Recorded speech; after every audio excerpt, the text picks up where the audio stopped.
आइए मेरे भाई बहन, मैं आपको बताता हूं, जब जो पापी व्यक्ति मरते हैं, थोड़ा सा नरकों का वर्णन भी करना है मुझे, ध्यान पूर्वक सुने। जो व्यक्ति पापी व्यक्ति मरता है उसकी दुर्दशा समझ लीजिए क्या होती है, ध्यान से सुनना।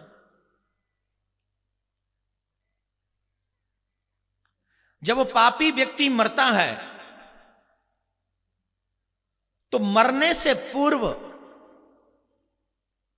उसकी बोलती बंद हो जाती है, उसके मुंह से बोल नहीं निकलता। ध्यान से सुनेंगे, ये आने वाली घटना को पहले ही बता रहा हूं जो हम सबके साथ घटने वाली है। विशेष तौर पर उन लोगों को जरूरी सुनना चाहिए जो लोग ये कहते जब मरेंगे तो भगवान का नाम ले लेंगे। आज ले लियो ताऊ लेवेगो लिबाउते मौत भगवान को नाम, भगवान बड़ो इजी है ना नाम, लिव जाएगा। सुन लो, ढंग से सुनना।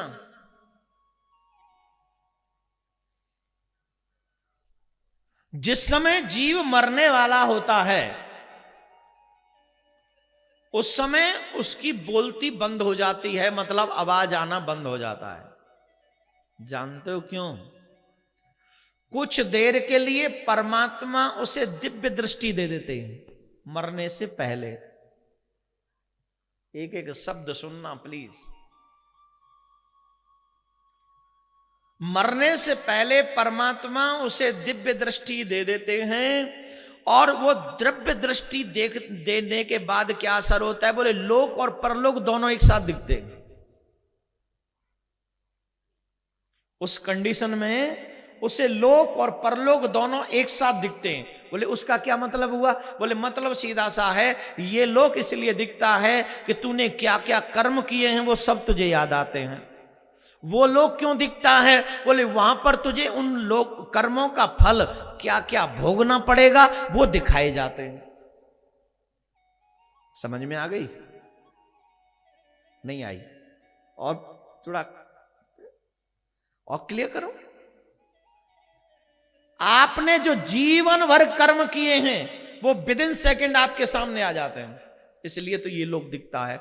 और आपको उन कर्मों का क्या फल वहां भोगना है वो विद इन सेकेंड आपको उस लोक में दिखाई जाते हैं। और वो सब पापों को देखकर और उन सभी कर्मों के फलों को देखकर जीव घबरा जाता है, परेशान हो जाता है और तत्क्षण उसे यमराज के दूत भयंकर नजर आते हैं, जो काले काले हैं। दो दूत आते हैं, एक नहीं आता है, दो आते हैं लेने। उनके बाल ऊपर हैं, भयंकर है और बड़े बड़े दांत हैं, बड़ा विकराल रूप है। वो उसे अपने मृत्यु के फांस में बांध लेते हैं, काल के फांस में उसे। और जैसे ही उसे यमराज के दूत नजर आते हैं उसका मलमूत्र निकल जाता है, वो घबरा जाता है। डॉक्टर लोग कह देते इसकी बोलती बंद हो गई, अब तो कुछ ही देर का है। इसका मतलब समझ रहे हो? वो अपना सब कुछ देख रहा है कि अब मेरी क्या दशा होने वाली है। वो अपनी सारी दशा को देखता है उस वक्त, और उस दशा को देखकर वो घबरा जाता है। यमराज के दूत उसे मारते हुए, खींचते हुए अपने साथ में लेकर जा। एक बात,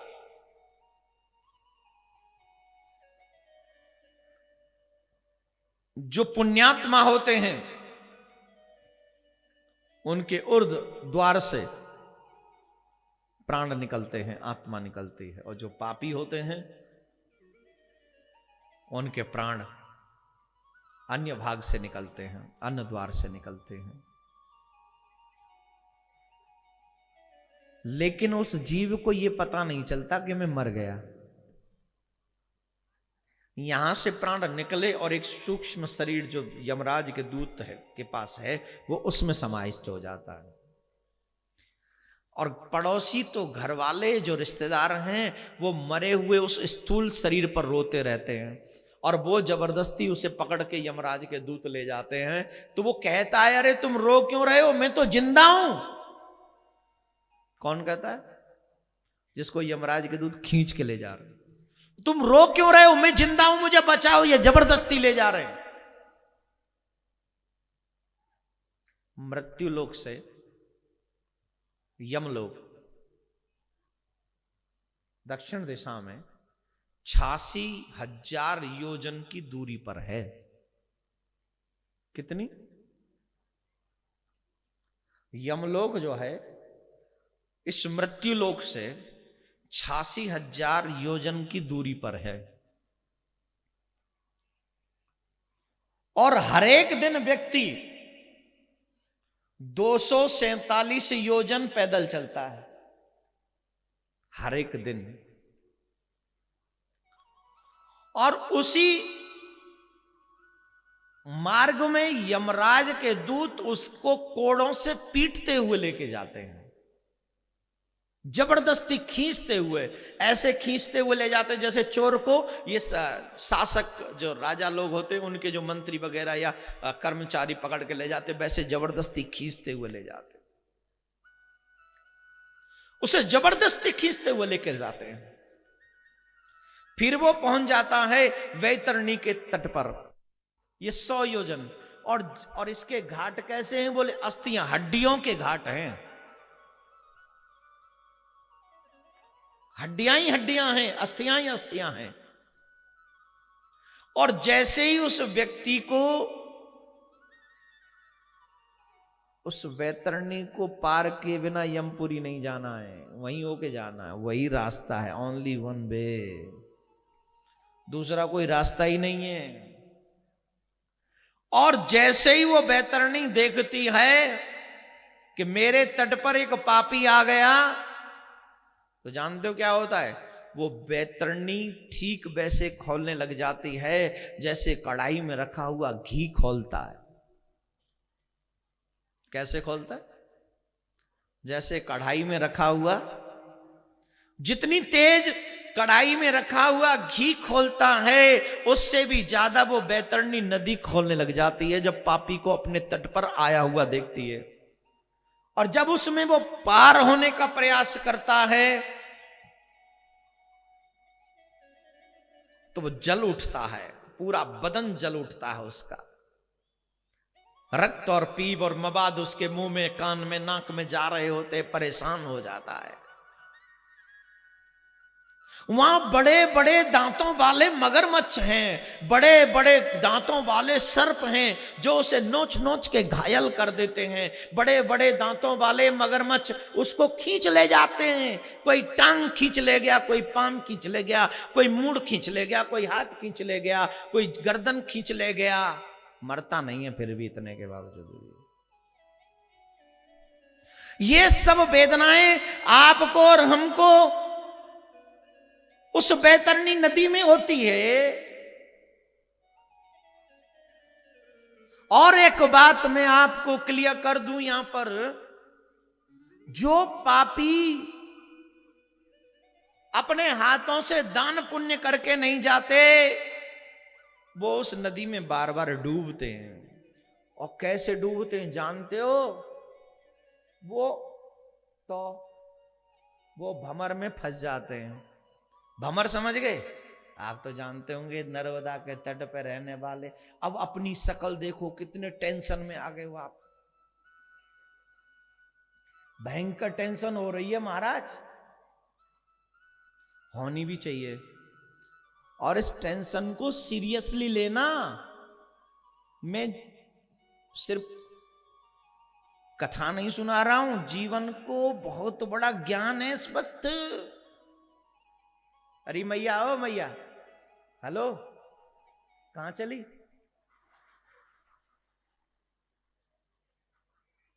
बहुत गलत है। पहले हाथ उठा देते, बोले 6 बजे तक, और फिर बीच में उठ के चल देते। आप सबसे मेरी एक प्रार्थना, आप सब मौजूद हैं यहां पर, एक प्रार्थना। पहली बात तो बीच में जाना ही नहीं चाहिए, महापाप है। उसके बावजूद भी अगर आपकी कोई व्यस्तता हो तो एक प्रार्थना में करूं आपसे, मान लोगे प्लीज? बीच में मत बैठा करो, आप इधर उधर साइड में कहीं बैठ जाओ, जहां से आप निकलो तो कम से कम औरों का आनंद खराब ना, और मेरा दिमाग जो है इधर उधर ना जाए प्लीज। और मैं सिर्फ आपके आनंद के लिए बोल रहा हूं, वरना आप कहो तो आप कुछ भी करते रहो, मैं फॉर्मल होके कथा सुना दूंगा। बोलो बोलो, क्या मंजूर है? आनंद लेना है कि फॉर्मल होके कथा सुनाऊं?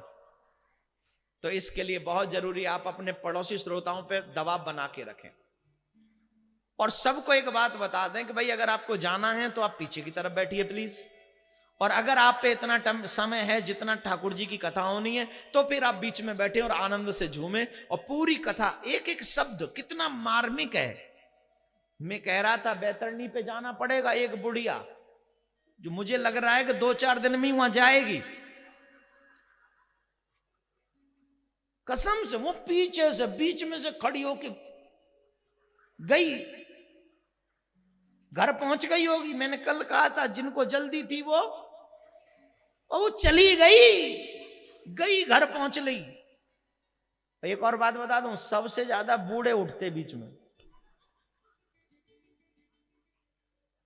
जबकि घर वाले कहते वहीं जाके बैठ जा कथा सुन, अयो मत, भगवान करे 7वें दिन तेरी भी मुक्ति हो जाए।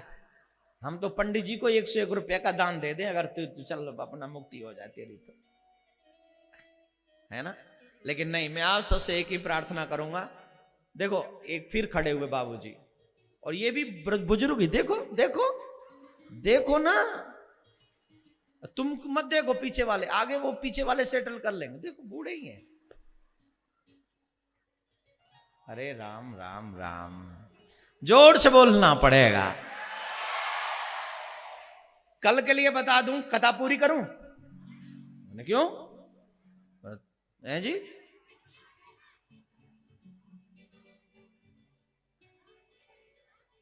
आज 3-4 बजे तक की यही दक्षिणा।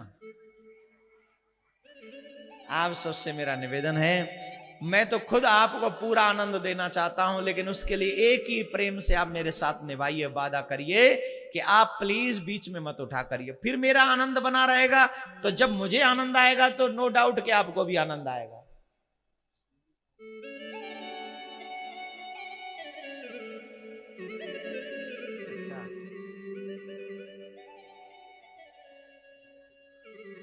तो आप लोग सभी, मैं तो चाहता हूं आज 6 बजे तक कथा हो, लेकिन आप जमे रहें तब। कौन कौन जमा रहेगा 6 बजे तक? ये देखो सब जम रहे हैं। और बीच में जो कोई उठवे की कोशिश करना, पकड़ के पाँव में खींचला, जान मत दिया, चाहे कछुआ है जा, होगी सद्या की जाएगी, पकड़ ला बैठा लो, जाम मत जाते चाहे कछुआ जाते रहो, चले वहां नरक में भला काम होगा वहां पर। अच्छा एक बात बताओ, यहां से जाके क्या करेंगे? एक अच्छा काम हो रहा है, जब तक तुम यहां बैठे हो तब तक तुम किसी का बुरा नहीं कर सकते और तुम्हारा भी बुरा नहीं हो सकता। जब तक यहां बैठे हो तब तक की गारंटी है। अभी ताली बजा रहे हो, देखना 10 मिनट बाद उन्हीं में से कोई है गई खड़ी, शाबाश बंसी वारे, है गई।